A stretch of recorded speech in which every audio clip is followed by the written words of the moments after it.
Voltamos, agora vamos responder a questão de número 121 do caderno amarelo, que vai envolver um conceito químico do que é composto orgânico. Esse termo composto orgânico vem sendo algo de uma mudança de conceito. Por exemplo, você tem uma diversidade de conceitos para a indústria, para o comércio, você tem um conceito.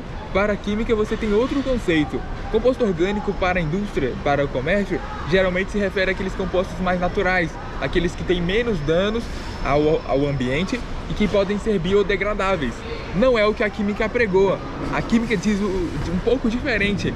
Para ser considerado composto orgânico, tem de ter como elemento principal o carbono. Mas agora a gente já respondeu a questão, que seria a alternativa de letra E. Mas tem mais informações sobre essa questão? Sim, à medida, como todas as questões, a gente vai dar um panorama geral, porque eu não quero que você consiga responder somente essa questão. Eu quero que você esteja preparado para responder outras questões que tenham uma temática parecida. Aqui ele envolve o carbono. O carbono ele tem uma propriedade muito interessante, que ele vai servir, ele vai se prestar. À medida que a gente estuda os isótopos do carbono, a gente pode definir a datação de fósseis. Ou seja, quantos anos aproximados esse fóssil foi obtido, em qual período ele viveu. Por exemplo, você tem uma ossada, um fóssil. Como é que eu vou definir em qual período dessa janela temporal, desde o início do universo até os dias atuais, em qual período ele viveu entre nós? Qual período ele viveu nesse plano? Qual período ele viveu no universo, na Terra? Entendeu? Você consegue fazer essa datação. Como é feita essa datação? A partir das proporções dos carbonos do isótopo carbono 14 e o isótopo carbono 12. Carbono 12 é mais predominante e ele é mais estável. Estável no sentido radioativo, enquanto que o carbono 14 ele é feito a partir da adição de nêutrons adicionais, e ele está menos presente e ele é obtido a partir da vivência dos organismos. Os organismos eles vão se nutrir. Esse carbono 14 está disponível no ambiente. Você concorda que à medida que o organismo ele vai se alimentar, ele vai reter esse carbono. Uma vez que ele está no ambiente, se ele se alimentar, e se a vida cessa, se acontece a morte desse organismo, você concorda que ele não vai conseguir mais se alimentar? Uma vez não se alimentando, essa quantidade de carbono 14 vai tender a reduzir. Por ser uma molécula instável, você vai ter um decaimento radioativo, um decaimento beta. Temos três formas de decaimento, na verdade, três formas de radiação, forma de estudar a radioatividade. A radioatividade pode se manifestar a partir da radiação beta, a partir da radiação alfa e a partir da radiação gama. Sendo que a radiação beta tem a ver com a presença de nêutrons e prótons, enquanto que a radiação alfa tem a ver com a manifestação de elétrons.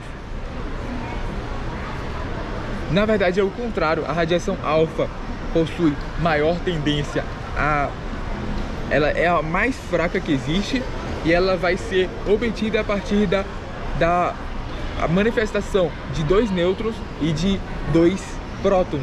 Por exemplo, o elemento químico hélio possui essas características de dois prótons e dois nêutrons.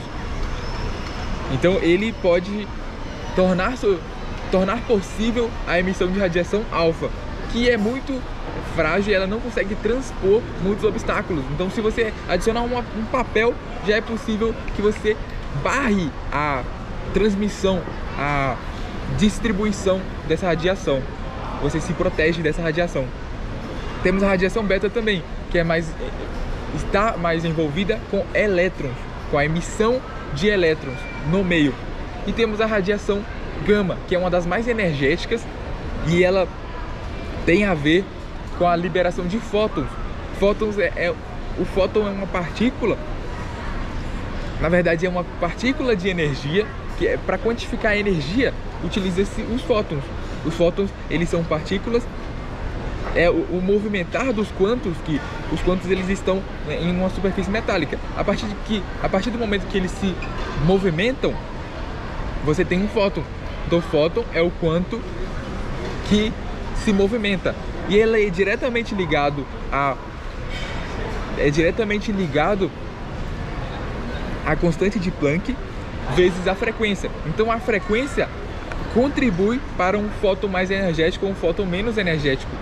Isso é uma correlação direta que a gente tem de ter, que a gente tem que avaliar. Outra coisa importante então, trabalhamos com esses 3 tipos de radiação. O que acontece no carbono 14 é o decaimento beta. Então, o que vai acontecer? O carbono 14 ele vai se transformar no carbono 12 a partir de um decaimento. Na verdade, o carbono 14 vai se transformar no nitrogênio. Como acontece isso? O decaimento beta tem a ver com a transformação de um nêutron. O nêutron ele é expulso e ele se transforma em um próton. Um próton é adicionado à substância. Então você concorda que o número atômico do carbono é 6. Se você tem a transformação de um nêutron para um próton, você tem o número 7, o número atômico 7. O número atômico 7 se refere ao nitrogênio. Então o nitrogênio 14 é gerado, sendo emitido para o meio. Como eu disse para vocês, a radiação beta tem a ver com emissão de elétrons. Então nos produtos você vai ter a manifestação do elétron ali, assim como um antinêutron, para equilibrar as cargas, equilibrar a quantidade de partículas subatômicas. Elétrons, nêutrons, prótons têm de estar em equilíbrio. Então se você teve a retirada de um nêutron, que é uma partícula que tem 1 de massa atômica e 0 de carga, e aí 0 de elétrons, 0 de negatividade. Então é isso, pessoal. Portanto, você tem a datação, e a cada meia vida do carbono 14, cada vez que cai pela metade a concentração, a quantidade do carbono 14, você tem a estimativa de 5.730 anos aproximadamente daquele fóssil. Então ele do tempo atual da medição até o tempo de vida daquele fóssil, você tem um intervalo de 5.730 anos aproximadamente. Enquanto que, se você tiver 2 meias vidas, ou seja, reduziu pela metade de novo, você tem o dobro dessa idade.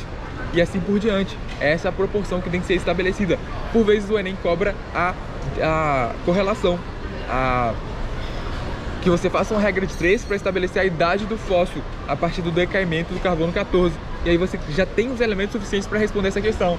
Então é isso, pessoal. Próxima questão, eu quero que você acompanhe.